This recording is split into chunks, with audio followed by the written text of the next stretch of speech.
Oke, jadi hari ini kita mau review sedikit mobil gua Ford Escape Gen 1 tahun 2006.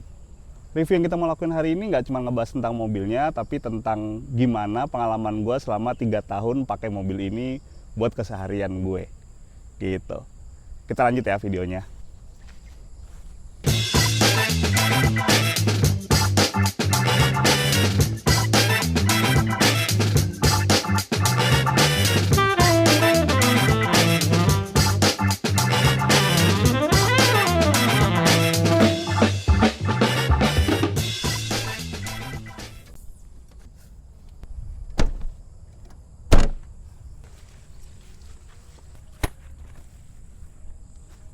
Oke, kali ini kita cerita sambil duduk ya. Jadi untuk mobil gue ini tipenya XLT, ini Ford Escape 2300 cc yang diproduksi tahun 2006. Transmisinya otomatis. Nah, untuk di generasi 1 ini sebenarnya ada 4 trim yang beredar. Yang pertama itu ada yang 2000 cc manual, lalu ada 2300 otomatis kayak yang gue pakai sekarang. Terus ada yang 3000 cc V6. Itu dia ada 2 opsi, ada yang berpenggerak roda depan front wheel drive dan ada yang berpenggerak all wheel drive. Yang bedain itu untuk yang all wheel drive itu trimnya adalah limited dan dia udah dilengkapin sama sunroof. Selain rodanya yang bisa bergerak empat-empatnya ya. Jadi full time all wheel drive yang dilengkapin sama center deflog untuk di mobilnya. Nah, untuk alasan kenapa dulu gue ngambil mobil ini, jadi sebelumnya tuh gue selalu pakai mobil dengan jenis sedan lah atau mobil-mobil pendek. Kalaupun iya mobilnya agak tinggi gitu, basicnya entah MPV atau yang mobil-mobil tinggi lah gitu, tetap gayanya gue pendekin. Jadi mulai tuh gue ada timbul rasa kangen karena kayaknya udah lama nih nggak punya mobil yang dipakainya nggak harus mikir kayak pakai sedan. Jadi kalau pakai sedan namanya pendek, mobilitasnya kan sebenarnya agak terbatas ya. Gue memilih untuk jalanannya, rute gue apa segala macam tuh pasti agak terbatas. Nah, pas pandemi itu karena kita juga terbatas untuk lokasi yang bisa kita datengin, jadi gue tuh punya beberapa lokasi yang kayaknya nggak mungkin bisa gue datengin kalau mobil gue pendek. Makanya akhirnya gue putusin buat nyari mobil yang agak tinggi. Nah, pilihannya pada saat itu salah satunya adalah Ford Escape ini gitu, karena di grade yang sama kan sebenarnya ada pilihan juga si Nissan X-Trail dan Honda CR-V gitu yang sekelas sama-sama crossover gitu. Cuman karena pertimbangan satu dan lain hal, akhirnya gue putusin buat beli si Ford Escape ini.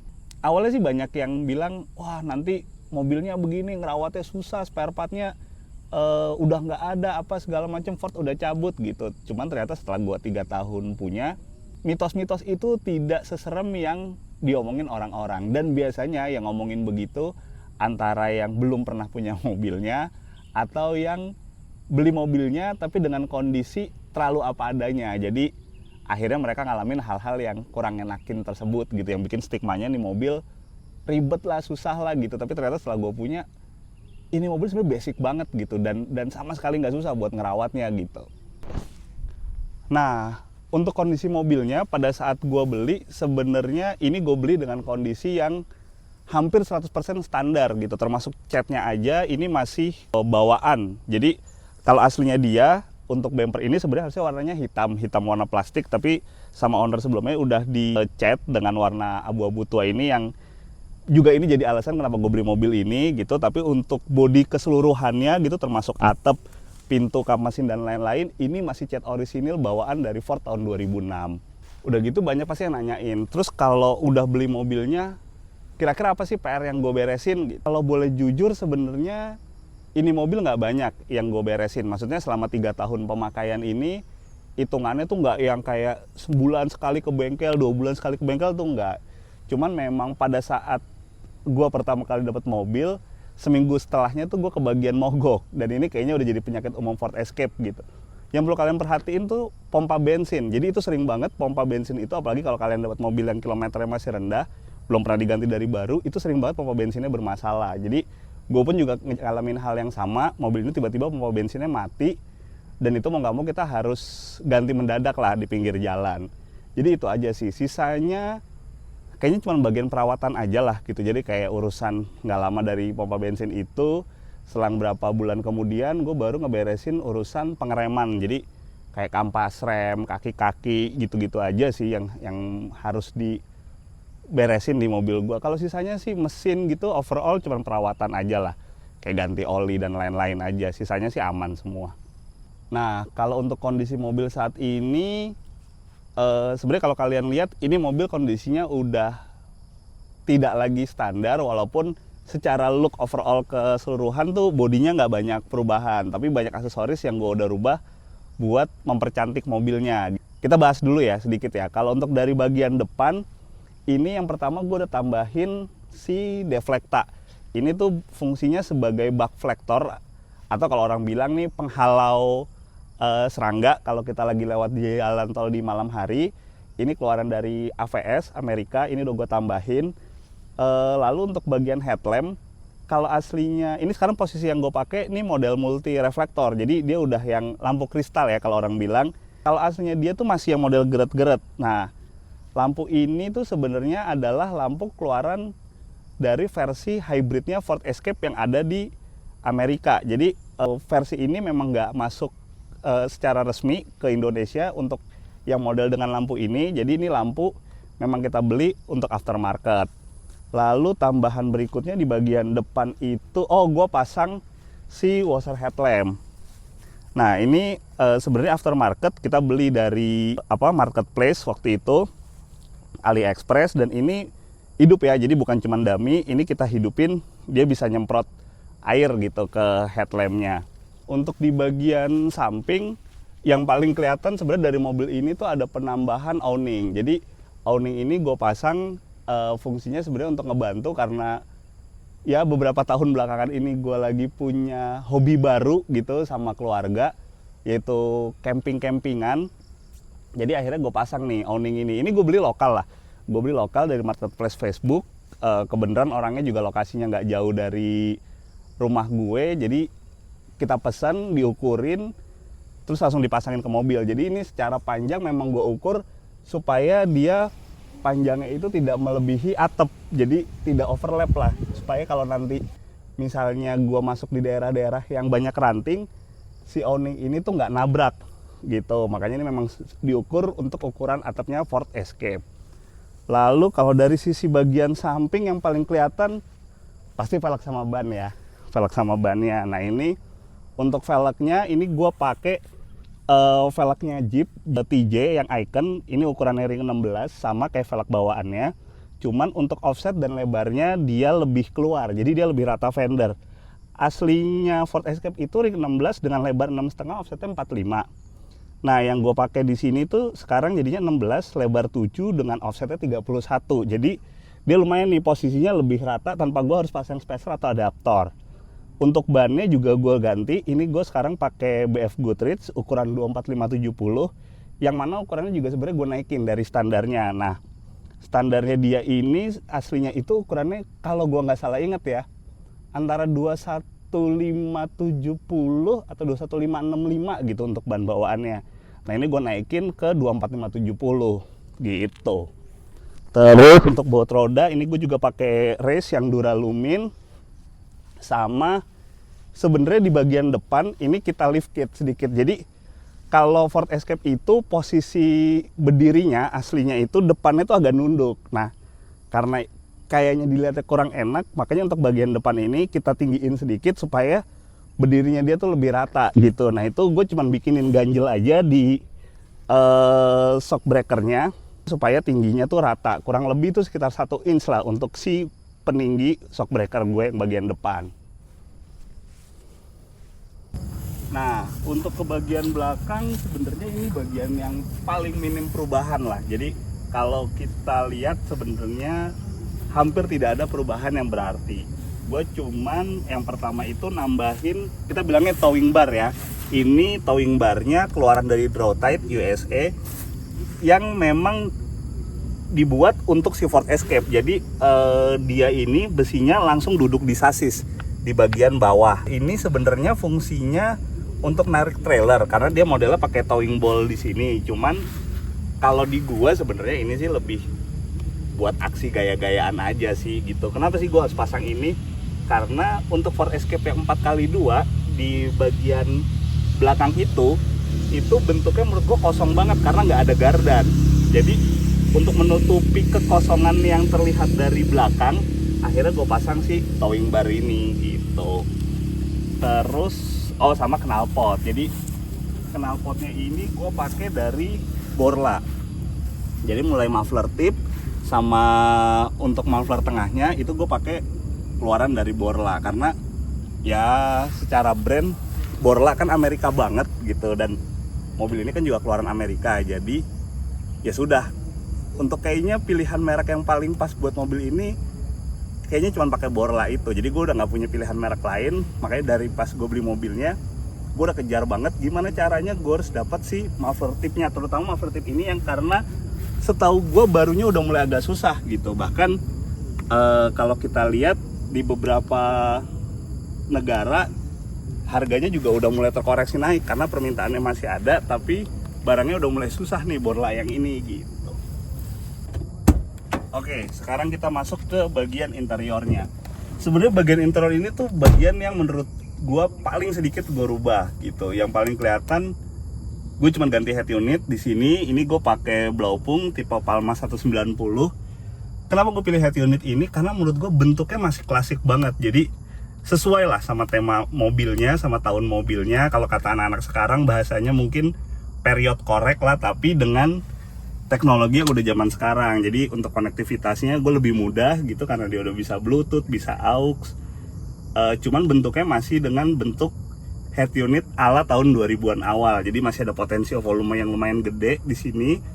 Terus masih dengan tombol-tombol fisik yang lumayan lengkap. Jadi belum ada touchscreen lah kalau untuk di head unit ini. Nah, sama di bagian belakang gue juga pasangin untuk si cargo net. Nah, fungsinya cargo net itu sebenarnya kalau gue lebih ke separasi barang. Jadi karena ini mobil sering gue pakai buat camping, si cargo net ini kepake tuh karena barang yang gue bawa suka lumayan lebih tinggi dari jok belakang, supaya dia tidak pindah ke depan lah kalau seandainya gue ngerem mendadak gitu, atau di jalanan yang turunannya lumayan tajam.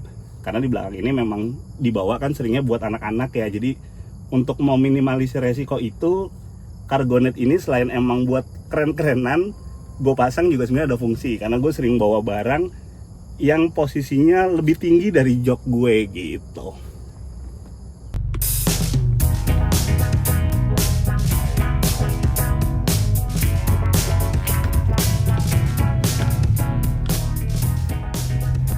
Nah, gue mau cerita sedikit tentang, mungkin kita ngebahas apa, bukan kelebihan kekurangan lah, lebih ke apa yang gue suka dan apa yang gue kurang suka di mobil ini selama gue pakai 3 tahun belakangan. Yang pertama kita bahas dari yang gue suka dulu kali ya. Mobil ini tuh punya posisi duduk yang lumayan commanding. Jadi kalau kita nyetir rasanya tuh lumayan tinggi karena pundak gue tuh posisinya di atas. Beda kalau selama ini gue naik sedan, itu posisinya kan selalu kita kayak di bawah ya gitu. Nah, ini experience baru, gue punya mobil yang nyetirnya cukup commanding. Yang kedua, mobil ini tuh minim banget sama blind spot. Jadi pilar-pilar yang ada di mobil itu nggak menghalangi kita untuk ngelihat keluar lah gitu. Jadi secara pandangannya nih rasanya tuh jadi luas banget kalau kita ada di dalam mobil ini gitu. Selanjutnya yang gue lumayan suka, dan kayaknya itu yang bikin gue 3 tahun ini agak sulit untuk berpaling gitu. Maksudnya berpaling dalam artian kalau harus gantinya tuh mobil apa gitu tuh selalu bikin gue bingung. Suspensinya, jadi mobil ini cukup empuk gitu, dibilang yang empuk banget, gelieng-gelieng gitu sih enggak, tapi menurut gue nih mobil cukup empuk. Udah gitu kalau untuk di high speednya dia bisa cukup stabil. Jadi kita tuh nggak takut yang kayak mobilnya tuh jajan atau limbung gitu yang biasanya orang bilang. Gue tuh sama sekali nggak ngerasain hal itu di mobil ini gitu. Jadi kalau kita mau jalan dengan kecepatan mungkin di 100 sampai 120, rasanya tuh masih kita tuh masih bisa kontrol banget gitu buat mobilnya, karena tadi limbungnya tuh minim banget di mobil ini gitu. Itu sih yang gue suka. Terus secara konsumsi bahan bakar, nah ini sebenarnya agak sulit diperdebatkan. Selama gue pakai untuk pemakaian dalam kota tuh bahan bakarnya sekitar 1.7 sampai 1.8 lah dengan gaya nyetir gue yang nggak pernah gue irit-iritin juga. Jadi ya kalau emang mau injek gas ya gas aja gitu, kalau mau nyantai ya nyantai. Nah itu yang pernah gue hitung tuh sekitar 1.8an lah yang gue dapet di mobil ini. Tapi kalau untuk keluar kota ternyata bisa di atas 110. Jadi gue sempat bawa beberapa kali keluar kota, ini mobil tuh mencatatkan konsumsi bahan bakar yang menurut gue cukup oke gitu, dengan gaya nyetir yang nggak gue irit-iritin juga gitu. Jadi di tol tuh mungkin lari 120, 140 gitu, di RPM 3000 sampai 4000 itu masih bisa mencatatkan konsumsi bahan bakar tuh sekitaran tadi tuh di 111an, 110an gitu. Yang mana kalau buat gue sih itu worth it banget ya gitu. Terus kita bahas yang gue nggak suka. Nah, kalau yang gue nggak suka dari mobil ini, yang pertama itu, kalau tadi gue bilang posisi duduknya gue suka karena commanding, tapi rasa joknya gue nggak suka. Karena menurut gue mobil ini joknya tuh, untuk jok depan ya, jok supir terlalu basic gitu. Karena misalnya kita bandingin mobil sekelas yang sama gitu di Nissan X-Trail T30 atau CR-V Gen 1 Gen 2, rasanya menurut gue lebih enak joknya. Jadi ini tuh samping-sampingnya ini tuh terlalu rata aja gitu, jadi nggak ada yang nahan untuk kita kalau pada saat misalnya nikung gitu tuh badan tuh rasanya minggir aja gitu, nggak yang bikin diem. Nah itu salah satu yang gue jadiin catatan gue nggak suka di mobil ini tuh, salah satunya jok gitu. Sebenarnya sih ada kepikiran untuk ganti jok, tapi masih belum nemu jok apa yang pas buat gue ganti di mobil gue ini gitu. Tapi kepikiran untuk ganti jok yang lebih firm sih, jujur itu udah ada gitu. Gue mau cerita juga, waktu gue dapat mobil ini tuh kilometernya di 92.000 kalau nggak salah, dan sekarang yang tercatat udah di 115.000 selama 3 tahun pemakaian. Dibilang panjang, maksudnya dibilang penambahannya lumayan, ya cukup lumayan, tapi kalau dibilang capek banget juga enggak. Jadi mobil ini pun juga udah terbukti beberapa kali gue bawa keluar kota. Bahkan terakhir itu yang paling jauh kita sempet ajakin road trip dari Jakarta ke Bali. Nah itu gue lakuin kalau nggak salah sekitar di akhir tahun 2023 menuju tahun 2024. Gue bawa mobil ini ke Bali, sama sekali gue nggak ada keluhan. Jadi secara kenyamanannya dapet, terus rasa safe-nya juga di jalan gue dapet, anak-anak juga tetap nyaman gitu dengan gue. Waktu itu jalan berlima, gue, istri gue, sama 3 anak gue di sini. Itu kita sama sekali nggak ada keluhan lah pakai mobil ini. Nah kalau dari gue, mungkin buat teman-teman seandainya ada yang berminat buat ngambil mobil Ford Escape ini, saran gue hal-hal yang perlu diperhatiin. Yang pertama itu soal body partnya. Jadi setelah gue punya 3 tahun ini, memang secara spare part mesin dan kaki itu mudah, tapi kalau udah urusan sama body part tuh agak sulit lah. Jadi pastiin banget mobil kalian itu secara aksesoris dan body partnya tuh utuh. Jadi kalau misalnya kayak karet-karet, list-list segala macem, itu sebisa mungkin kondisinya masih dalam kondisi baik dan utuh semua gitu. Lalu kalau yang perlu diperhatiin lagi selain body part, record. Jadi record itu nggak harus di bengkel resmi, maksudnya si owner sebelumnya tuh udah ganti apa aja gitu. Karena memang secara spare part untuk di mobil ini dibilang sulit enggak, tapi ada beberapa part yang harganya lumayan mahal gitu, seperti engine mounting, terus belt tensioner. Itu kalau kalian beli originalnya gitu, termasuk shock breaker tuh harganya menurut gua agak lumayan mahal gitu. Sisanya so-so lah. Seperti kalau kalian mau beli mobil second pada umumnya, ya apakah dia bekas tabrak, apakah dia bekas banjir gitu, lebih kayak hal-hal itu aja sih yang perlu kalian perhatiin. Karena di mobil ini ternyata nggak ada teknologi yang terlalu mutakhir atau menyulitkan gitu. Jadi semuanya masih dengan sistem injeksi konvensional, ECU, sensor-sensor juga dengan sensor-sensor basic aja, nggak ada sensor-sensor yang terlalu nakutin gitu. Ya udah, jadi nggak ada yang harus terlalu kalian takutin banget lah gitu.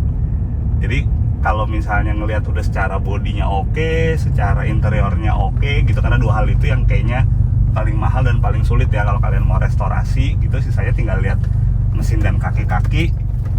Harganya juga cukup oke gitu. Menurut kalian boleh sih mobil ini buat jadi pilihan crossover atau mobil pertama gitu, dengan range harga yang mungkin ya di bawah 100 juta gitu. Atau kalau yang kondisinya sudah dan udah siap jalan gitu, bisa mepet atau di atas 100 juta sedikit sih. Gitu aja kalau dari gua. Segitu aja dulu yang bisa gua bagi untuk pengalaman gua gitu, dan review tipis-tipis untuk mobil Ford Escape ini. Mudah-mudahan bisa jadi sharing informasi buat kalian. Kalau ada yang mau ditanyain boleh taruh di kolom komen, atau kalau misalnya ada yang mau kalian koreksi, oh nggak gitu bang, oh nggak gini bang, itu juga boleh dikoreksi di kolom komen. Jadi sekian video gua kali ini, sampai ketemu di video berikutnya. Dah.